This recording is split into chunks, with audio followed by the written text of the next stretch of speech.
Dito walang babae, lalaki. Parehas ng trabaho.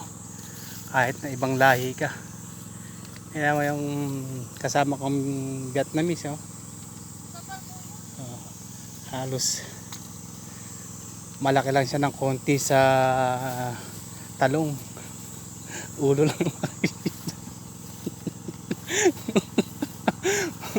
Bali nasa isang area na kami. Ay nako. Ay, ano, malakas niya. Vietnamese na ito.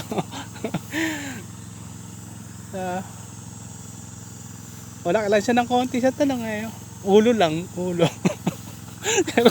pero kayang-kaya, nakikipagsabayan siya. Kung ilang halera ako, ilang tudling, ganoon din siya. Hindi po pwede yung hindi. Nagagalit pa siya. Gusto niya parehas daw. Hindi po pwede yung hindi. Sabi niya. Yung Vietnamese talaga na ito. Ang lakas niya. Masil kasi eh. Ay, Ponyong D. Kumusta ka na, Ponyong D? Elmo Octavio, kumusta na rin?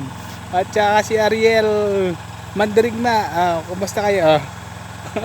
Tingnan nyo, babaeng Vietnamese, masil pa.